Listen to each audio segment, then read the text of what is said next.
Hello, empowered educators. In today's episode, we're going to touch on some powerful contrasts that many of us see in education. The difference between small communities where everybody knows everybody versus larger cities where students can sometimes feel maybe disconnected. You might be in a close-knit community where people really lift each other up, or maybe you work in a place where the needs aren't as visible, and it can feel really hard to connect with those who are struggling because you don't always notice it. When students grow up in poverty, whether in a rural town or an inner city, they often don't see the potential inside themselves because of the cycle of hardship that can seem endless. As educators and educational leaders, we've got not only the honor, but the responsibility to help those students see beyond those limitations that they see, helping them realize that, yes, it's hard work, but they can break that cycle. It's like my guest, Dr. Guiden, mentioned in our conversation, whether they're connected by community or feeling isolated, every child deserves to see that they matter, that they belong, and that they can become part of something bigger.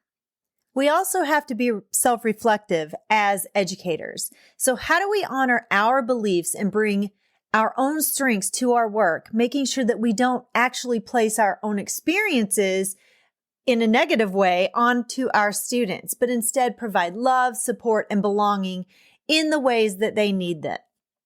I'm excited for you to hear my conversation with Dr. Louis Guiden Jr. So let's get started.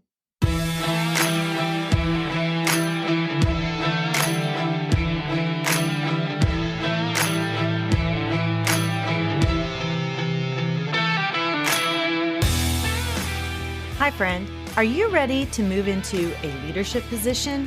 Do you have interests and ambitions that you want to pursue, but feel like you don't know how to take that next step? Maybe you want to start your own coaching or consulting agency. I'm Mel, and I help educators define their career path through correct mindset, knowing your options, and getting prepared for your career transition. I will show you how to level up your leadership skills, share your expertise in a new way, create impact on a larger scale, and put your leadership in motion. As an educator for over 20 years, I started to feel underused and like I had more to give. I knew when the time had come for me to leave the classroom and affect change on a larger level. Now, I'm ready to help you determine where your talents and skills mesh with your passions and interests, put your leadership in motion, and move into that next phase of your educational career journey. Let me help you define your career path by having the right mindset, knowing your options, and getting prepared for that next leadership position. So power up and put your leadership in motion. Welcome back to the show, everyone. I'm your host, Dr. Mel Van DeVort. Today, I have with me a special guest all the way from Atlanta, Georgia. And I have been through Atlanta a few times. It is a very busy place when you are driving through there, especially depending on what time you're going through there. But today, I have Dr. Louis Guiden Jr. with us. Welcome to the show. Thank you. We have a lot of great things we're going to talk about today, but I am really excited about our topic, unlocking potential as a leader. And I would love for you just to tell us a little bit about yourself, a little bit about your journey in education, and then we'll get started on the topic. Oh, well, thank you. Thank you for having me, Dr. Mel. To all the listeners, I'm excited to be here. My name is Dr. Louis Guiden Jr. I'm originally from Shreveport, Louisiana. That's my hometown. That's where I grew up. 1993, I moved to Seattle, Washington. And that's where I would say my development started. A little bit about my education. When I was in Shreveport, I remember high school, I failed the ninth grade 2 years in a row. And later I ended up graduating from an alternative high school, Cat OPM High School, the first adult high school. So actually, I had a alternative high school diploma in 1993. So that's a little bit about my education, life, but my education has been life. That's why I really began to develop, is life developed me. And that's why I gained a lot of my best practices as far as how to work in education and really have influence, which is leadership. So that's a little bit about me. Wonderful. So today we are going to be talking about unlocking your potential, and we're going to frame that up in the leadership capacity. So I'm just going to give you the floor and let you start telling us about that. And then I will ask some questions along the way. Well, thank you. I think when we talk about unlocking something, I think, first of all, that means something has been closed, something has been removed, something has been cut off. And for me, it started in 93 when I moved to Seattle. I ended up getting injured on the job. 1993, 500 pounds fell on me. I was dead, unconscious. And I just remember going through a traumatic injury, chronic depression. I dealt with a lot of suicidal thoughts. And really, I began to see that I found myself locked into this dark place, trying to discover myself, trying to advance in life again. So when you really think about my journey as far as unlocking, it was a lot of things that I had to begin to unlock, which a lot of was the childhood trauma that I started experiencing in education. So now I'm an adult with an alternative high school diploma, go to Seattle to get a job, arrived to Seattle because at the time in 93, Shreveport, Louisiana was, I think, ranked number 14th in the nation as far as one of the most dangerous inner city neighborhoods to live in. I grew up in Cedar Grove. So I had to begin to unlock some things. And a lot of it was trauma, pain, insecurities. And the biggest thing was the literacy because I didn't really get a good education. As I described, my education as early as third grade, I remember we were bussed out of our community into another community, and that impacted me tremendously. So I had to really start unlocking a lot of things, start really trying to define my purpose. And really, what I discovered in education was my influence. As I started getting into education, it was really using my story. I would go into the schools and I would talk to youth, go into the schools and talk to youth. And what I started unlocking was their potential. I started seeing myself in them in sixth grade, seventh grade, eighth Mhm. grade, ninth grade, 10th grade, and even incarcerated youth. And that's where I began to start unlocking the potential because I saw the potential in them. I always wanted someone to see potential in me, but a lot of times they didn't. And that's where the unlocking the potential started. That's why I really started getting shaped in my leadership, which is Mhm. influence. And I started impacting the school culture. I started working with teachers, helping them to know how to have good classroom management, getting connected to the students. I started working with administrators, the parents, and the community. And that's where it really started unlocking around like 2007. So it was great. It gave me a great platform, and that's what I use today in the education space. One of the things that I do is coach educators on what their potential is. And Mm, I call it putting your potential in motion. And I mm, relate it to kinetic and potential energy. And it's just sitting there waiting for something to give it a little push and put it in motion. That looks different for everyone. And hmm. you are using your story Yes, as a way to unlock not only your own potential and what you have that you can offer, but to unlock the potential of others as well. And yes, so that's absolutely. very commendable. That's very commendable that you use your Hmm. story in that way. And I think in education recently, we have really started talking more about unlocking your potential and that you Hmm. have all of these great gifts and experiences Hmm. and skills Hmm. that these life experiences that you Yes, that have just built up and are just kind of sitting there waiting to be yes, used. And yes, so it's wonderful that you are taking those experiences, those life experiences, and you're translating that into something that is usable and that can further someone else's career, their education, yes, and open yes, unlock their absolutely. potential. Absolutely. I mean, it's been many times that even as I was speaking to teachers, administrators, that they didn't realize that that passion that they had was birthed out of pain, Hmm. right? And when I would sit down with educators and I would say, why did you get into teaching? Well, this happened in my life, or I saw this and I wanted to help. And I would always tell them, well, that is your purpose, that is your passion. And you have to keep that I love what you said. You got to keep that fire, that hunger Mhm. going. The biggest thing is that you have to be around other like-minded people, right? Yes. Because a lot of times in education space, I would always laugh about the staff lounge. And I would say, hey, I know you guys are going to be in there talking about kids. Don't do that, because now your Mhm. influence of your Right. experience with a kid, now someone who comes in the staff lounge or coming to the school that's excited about working with these kids, you're now impacting their passion and their Mhm. purpose. So we Mhm. have to really understand our purpose, right? Mhm. If you have a purpose, it's going to burn, it's not going to die, it's going to keep you going, and you will evolve.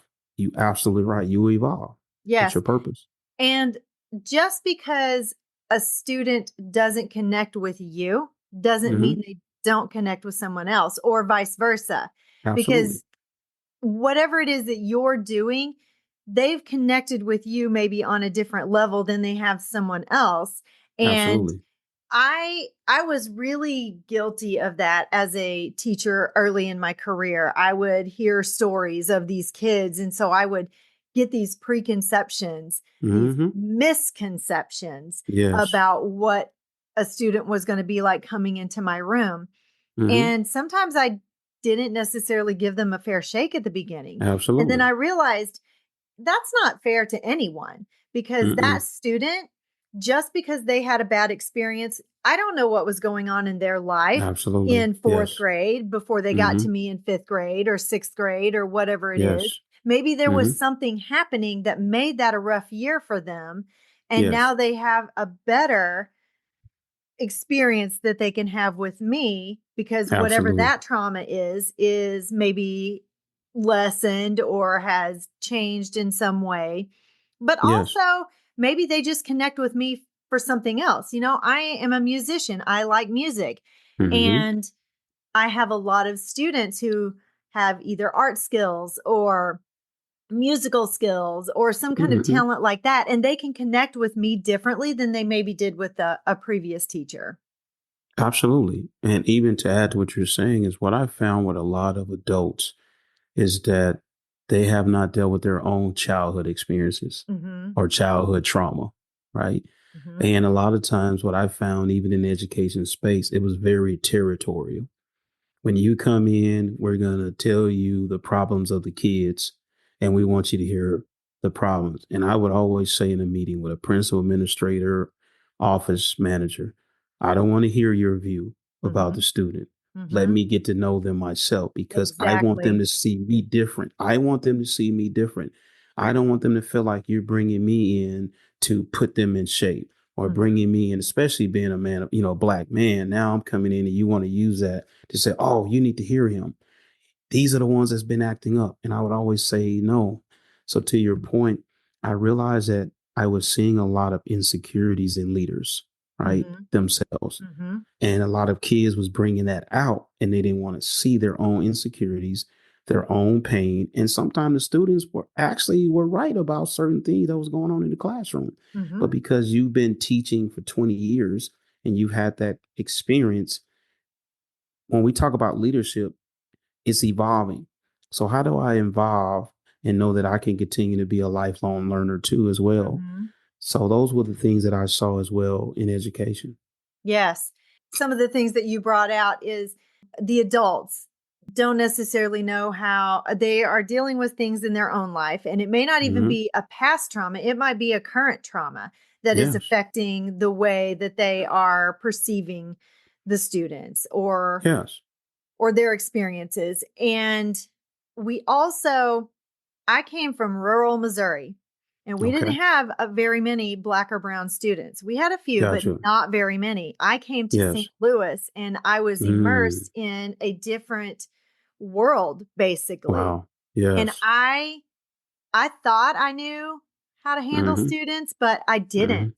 Hmm. Mm. Mainly because Absolutely. I wasn't exposed to that in the Absolutely. capacity that I needed to. But then I also had never really had the kind of training I needed Yes. to be responsive, that culturally responsive teaching and learning for those students. Yes. And so a Absolutely. lot of professional development can be based around how we engage with students and how Yes. we Yes. deal with all of those traumas Mm-hmm. with our students, or just the differences in the culture, because rural Missouri, not the same as St. Louis, Missouri in any capacity, or inner city St. Louis, Missouri. So, Mm-hmm. Yeah. yeah, yes, you And have to I definitely realize your own capacity for needing to learn. absolutely. And I'm glad you shared that because a lot of times that's what happens. You go to school, you learn all of these great things about teaching. But once again, you've been taught in a certain culture or an environment where Mhm. everything is controlled, it's Right. nice, and you get to do the lesson plans and practice and great. But then when you go into a different environment where the resources are limited, schools don't have the resources, funding is limited. Hmm. Now there's things that you say, okay, these things may not apply in this environment. And how do you Exactly. modify and also learn from when we talk about culture responsive learning? A lot of times, it's always this battle in education about culture. And you're right to the point. It was that I used to use that to be a bridge for the students too. Hmm. I would say, hey, you know what? Well, I've talked to Dr. Mel and, do you know her story? They're like, no. Well, she's from rural. They're like, no. And I'm like, well, let me bring her in and I want you to know her story. Hmm. And then I would use that context you just shared, which is your vulnerability. Now the kids get to see you vulnerable, see you, truly you, Yes. which means now connects their heart to say, wait a minute, she is being vulnerable to say that she needs help. Then now you just gain access to students to see your vulnerability Hmm. versus we come in with this shell on. I've been doing Hmm. this. And really, a lot of times, what we come from, right? I tell a lot of educators, when you're using your story, remember there are individuals in the room that probably can't connect to how you grew up, where you had, Exactly. right? And you tell them about, oh, hey, we used to go to Disneyland. And I'm like, why are you Yes. using that in your classroom when you know that in this environment, in the community, these kids probably haven't even been to Disneyland, probably haven't even been out their community. And you're Hmm. using that context and you Yes. just traumatize them. And there are things that you just take for granted that other people know. I grew up Absolutely. on a farm. I take for granted that Mm, people know that all kids know where meat comes from, and they do absolutely. not. I No, had kids who absolutely had no idea that beef comes absolutely. from a cow from a farm. Absolutely. And they're just Absolutely. like, well, it comes from the store. I Hmm. guess in their mind, it just comes from a factory, and we make meat at a factory. And Absolutely. they do. I was just shocked. That really opened my eyes to the fact that they don't know this stuff, not Yeah. because there's, ignorance or anything like that. It's because they've never been told that. They've never been taught Absolutely. that. Yes. And that's not anyone's fault necessarily. Mm-mm. It's just the culture that they were taught in. Absolutely. But then on the flip side of that, I have to be careful about my preconceptions or misconceptions of how things are, Hmm. because I've never been taught that way, or I didn't Absolutely. know a Hmm. certain context, or, a certain family dynamic or anything like Yes. that. We also have to Absolutely. be very careful about that, because family dynamics play a big role in how students behave Absolutely. or respond in a school setting. Yeah, because all families play a big dynamic. And even to what you were saying, I call that exposure. I've learned that students and youth need to be exposed to things. Okay. Hmm. And even what you just described, during the pandemic, we were doing food distribution. Food and hunger was really at the hype, which Hmm. it was already there. It's just the pandemic exposed it more. But to your point, I remember when the young men were distributing the food, we started saying, that's an onion, right? And they was like, what's an onion? And then we would go on our phone and show them, and they would say, oh, that's what that is. Oh, that's what chicken looks like raw. That's what the egg looks like raw. So you're right. How do we do exponential experimental learning? Hmm. Right? Experimental learning and exposure, because Yes. that recalibrates a young man's or a youth mindset Hmm. as far as, oh, now I Hmm. see it and I can understand it and articulate it in a classroom. So I would do a lot of experimental learning, which will expose them to things that they can feel, touch. I would take them on different places where they can see things and be exposed to things Mm-hmm. that really start exciting their brain to want to learn more Yes. inside the school. Yes. And I will Yes. use that Yes. experimental learning.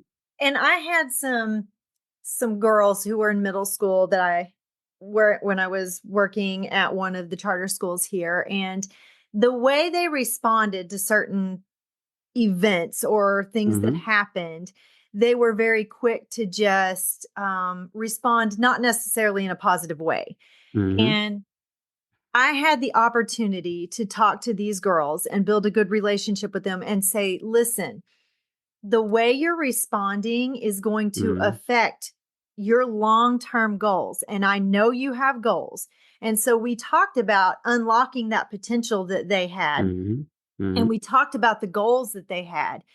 And Mm-hmm. then I'm like, this is middle school, but you're getting ready to go to a different high school and it's going to be bigger and it's going to be much more, it's going to be a different context than what you're Yeah, used to because you've always been absolutely. in this small context and Mm-hmm. then you're going into Mm-hmm. something larger and your response to different scenarios or things that happen in your life are going to reflect how people view you and what you can do. And Mm-hmm. that really hit home for them because they didn't think about the way they were reacting or behaving in class because that's how they had always been. It Yeah. was acceptable to them. Mm-hmm. And Yeah. once they realized, this is going to impact the things that I want to do. And I had some girls with some big goals. And I'm like, Mm-hmm. you've got so much potential right here that you can Mm-hmm. move forward. And so even in those contexts, thinking about how, I know how I was raised and how sometimes I was that kid who would just get upset. And then Mm-hmm. I've had to learn to rein that in, to Absolutely. be Yeah. more approachable and Yeah. for people to take me more serious.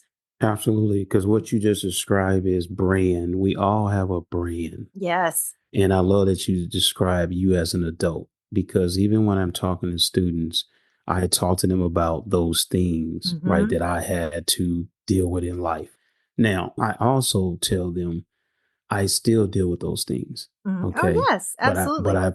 I've learned how to deal with them differently because feelings are facts. We cannot dismiss feelings, Right. but it's how we start functioning different. So what you describe is when adults and teachers are vulnerable and share with students their own struggles and the things that they have struggled with and Mm-hmm. still struggle with. Like I would talk to the students about marriage and they would be like, "You've been married that long?" I'm like, "Yes." "Wow, how Mm-hmm. did you do it?" And I would tell them about my struggles, right? The Mm-hmm. things that I had to learn, the things that I had to Mm-hmm. see in myself that was impacting my marriage, how the things in me was impacting how I was raising my children. Mm-hmm. When we share those things, we help students to see that, okay, I'm not a bad kid. I'm not an at whatever terms we use. And we actually begin to give them hope. Mm-hmm. We begin them hope, give them Exactly. hope. Hmm. Exactly. And one of the hardest things where I come from, yes, there's poverty, but it's a smaller community and I don't know, it's a different context than the Yes, poverty that you see in a bigger city because people absolutely. are less connected. Where I'm Hmm. from, it's very small. Everybody knows everybody. It's very connected and people lift Yes. each other up and they help each other. And here you may not know who needs help or who is really struggling just Hmm. because it's a bigger place. I think sometimes that a student grows up in a poverty situation, they don't think there's any reason to think about their potential. They don't think they have potential. No, It's this absolutely. cycle that just keeps going. And so, Hmm. as teachers, as an educator, as an administrator, a leader, we have to really help students see that you can break that cycle and you Absolutely. can pull yourself out of that. Is it going to Yes, take some work? Of course it is. I didn't absolutely. grow up rich, not by any Yes. means. We were Hmm. farmers. We worked hard. I picked up walnuts, which is a backbreaking job, But I Hmm. was so proud of that money. And it was very little money, but it was what I used to buy Christmas presents for my mom and my dad and my brother and my grandma and grandpa. And it was a source of pride. And I worked for that.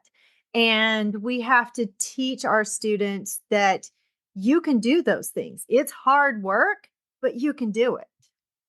And remember, one of the things you and I, we grew up in a different generation. Yes. Okay. You talked about earlier about community, and I really want to talk about that. In most inner cities, gentrification is real. Okay. Hmm. So when you talked about how your community was small and y'all was together. Hmm. You think about most black and brown families, they're always dispersed out and they're all over. So, which means all of that connection, family, resources, where if I had $3 growing up in Louisiana, we had $3, right? Hmm. If I had sugar and you had Kool-Aid, we had Kool-Aid, Right. right? So when people are dispersed out of their communities, now they are forced to try to survive and thrive. Hmm. And I think a lot of times I have to remember the way I grew up was different than these students. What Yes. I've experienced is different, but it's the same context. Because when we look at the last 4 years, a lot, not a lot, all of these students were impacted by COVID. And COVID Hmm. really showed the foundation of education. It showed the foundation of insecurity. It showed the foundation of economics. And Hmm. we got to see it. And we see a lot of students now are still suffering, have not recovered from the epidemic. And a lot of times we're ignoring that because you and I may have grew up in crisis and we were able to move forward, but we're dealing with a different generation Right. of how they deal with pain differently. And we had a community, is what I'm trying to say. We had a Mhm. community that continued to unlock the potential in us and show us that, yes, we're all going to make it together. Yes. One of the things, and I think I read this in your bio, I am a very strong Christian woman. Mm, yes, And so I grew up as a very strong Christian person. absolutely. And I forget Hmm. sometimes that not Yes, everybody grew up. looks at God the way I do or No, even knows God the way I do. And so absolutely. I Yes. was in a classroom and it was here in the city and I heard two students talking about a Bible. I didn't interrupt, I just listened. And their Hmm. conversation was it really opened my eyes to a lot of Absolutely. things. Yes. A Bible to them was something they found in a hotel room, and it Yes. had no meaning whatsoever in Hmm. their life. Man, I struggled with that. I mean, it hurt my heart Hmm. to know that. And so we have Hmm. to really be cognizant of those things as well. And Yes. that, again, those experiences that you have, not everybody has those experiences. And that support Absolutely. system, like you said, Hmm. my church was basically my entire life, my Yes. entire adult life, and my own children's entire Hmm. adult life. And then even little things like we had Wednesday night church always. If Yep. if school was in session, we had Wednesday night church. Hmm. And we never schedule ball games on Sunday. When I came here and then kids are like, "Oh, I've got a game Sunday. I can't go to church." I mean, that is so foreign to It was me. hard. I know. Yeah, It and it was. it breaks my Yes. heart. I'm like, "You have to choose Hmm. between God and a sport?" Hmm. And so, yeah, there's just so much, so much. Yeah. So when we're thinking about student leadership, give us just a quick little thought on how can we help students in that leadership capacity? How can we help them unlock their own student leadership? Got you. I wanted to speak to the point you was talking about Christianity. Oh, yeah, yeah. Um, because as a kid, I grew up in the church, had pastors around me. But what I wasn't getting was how to deal with life. Mhm. Okay. How do you deal with life? And what I love about Old Testament and New Testament, they were dealing with life. Life was real. Life hit them. Mhm. Life impacted them. And as I got older into high school, the context was changing because my surrounding was changing, but the teaching wasn't changing. Right. So as a teenager, I left the church because it wasn't relevant to me. Right. Now, later on, right, God finds me with the right people who had the right context. And these Mhm. were businessmen who had been through what I've been through. Yes. They had experienced what I experienced. I think one of the things, even today, I am very careful that I don't put on my own self righteousness, judgmental thoughts about who I think belongs to God. Right. Because a lot of times, coming from church settings, we have a culture of how we see Mhm. church. And I'm telling you, I've been in schools where I've heard you talk about God in different ways of how they see him, how Mhm. he talks to them, how he Mhm. reveals to them. And a lot of them say Jesus was the culture. And I say, you know what? He was, because who did he have around him? He didn't have a lot of Pharisees and Sadducees around. He had pretty much people that wasn't a part of what we call a good crowd. So I've learned a lot about that. And until your question is, that's really what it takes. To your question, we have to have the right heart, Mhm. which is love. We have to have the right heart, which is love, because kids don't care about our degrees, our accolades, what we didn't experience, our money, all of that. All they care about is one thing, is that they matter and Mhm. that you're going to love them, because we went from diversity inclusion, right, to belonging. Mhm. Will I still allow a kid to belong inside my classroom, even when I see their brokenness, their flaws, and everything that they are going through? Am I still going to love them? Am I still going to be there for them? Am I still going to see them as a person and not as a problem? That's Mhm. really how we deal with it. Mhm. We have to continue to remember the brokenness of that soul. We're dealing with a broken soul that needs to be healed. And if Mhm. education is the platform, we have to use the platform the right way, not to hurt children more than what they've already been hurt. So hopefully I Yes. answered the question. Yeah. And we have to remember also that we come from brokenness upon occasion too, and that we're not always the Absolutely. easiest to deal with. Absolutely. Days when I am feeling some kind of way about Hmm. something, I'm probably not the most pleasant person to be around. And my Absolutely. boyfriend will Yes. attest to that. Even my own children Hmm. will attest to that. Yes. And so we have Absolutely. to remember that this is a moment in their life. Thank And you. this is not what defines them. Absolutely. Because what you just said is true. I spend so many, I have to always remember that myself, right? Where I come from. Mm-hmm. If it wasn't for love, grace, redemption, all these words we talk about, I believe in resilience. I do. Because even a lot of Mm-hmm. times, resilience, people use that word. Resilience means, are you being made whole? Right? Mm-hmm. Because we talk about kids have resilience. But if a teacher and an adult is still in that same cycle, at some point, you need to get some help. You Mm-hmm. need to get some healing. You need to get some counseling, because I found this, that a lot of educators are living their lives through kids. And what I mean by it is that they have not dealt with the pain in themselves. And Mm-hmm. when a kid is responding a certain way, they're seeing something in themselves that remind them of something in them they haven't dealt with. And kids, my kids is a model of me. They are a reflection of me. And that's what we Exactly. have to always look at. Yes, absolutely. Exactly. Hmm. So give me one last spark of inspiration for our aspiring leaders or our new leaders or leaders who really want to not only unlock their own potential, but unlock the potential within their staff and their students. I think the biggest thing is awareness. We have to come to awareness.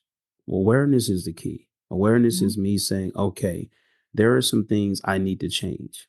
My leadership is not working. It's not changing. It's not bringing what I say my mission is or what I'm here to do. So it's really about awareness. And awareness requires us to get into different settings of people Mhm. that will help us to see ourselves, right? Awareness is key. Getting into an environment where others can help us see ourselves. So, to your point, we can start showing up different in environments. That's the key, Mhm. awareness, and getting around people that's going to hold you accountable and say, no, you cannot be that way. That is not the way you respond. That is not the way you teach. That is not the way you talk to people. That's how I would say to leaders. And even if you are very aware of yourself in a classroom setting, when you move into a leadership position or Mm-hmm. you're an aspiring leader and you're taking on some leadership roles or Mm-hmm. responsibilities still in the classroom, you have to flip your mindset and really think about, okay, so I excelled here, but now I have a different context. And Mm-hmm. so that a level of awareness is different going It from is. classroom teacher Absolutely. to administrator. Yes.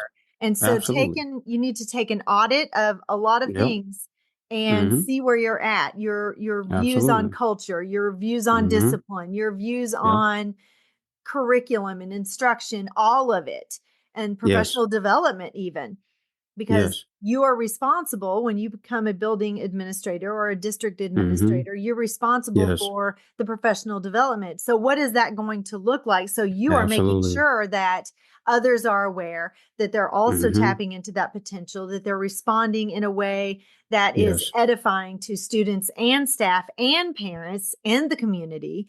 So Yes. there's a lot of awareness that needs to be Yes. flipped a little bit. So what you just described is that the blueprint. You first have Mhm. to be the blueprint, which is the architecture design that Mhm. people say, I like that blueprint. It's kind of like when a builder builds a house. A builder has one or two or three models, Mhm. right? See the model and you say, I like that model and I want this house built on my land.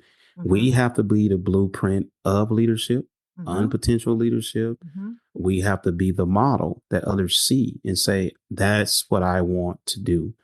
And that's really what it comes down to. You have to become the model first that Mhm. others will follow. So, Right. yes, Exactly. Exactly. absolutely. So, Dr. Guyton, how can my audience connect with you? Oh, well, there's several ways, of course. Of course, LinkedIn. You can connect with me on LinkedIn, Dr. Lewis Guiden Jr. on LinkedIn.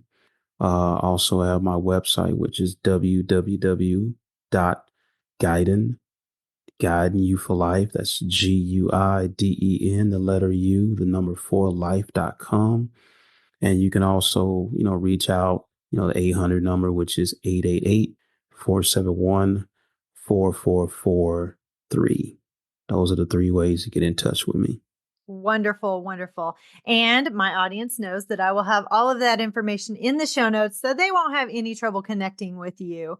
Thank Thank you you. so much for joining us today. This has been a really good, inspiring conversation. Thank you, Definitely Dr. has Mel. made me a little more self reflective and aware myself.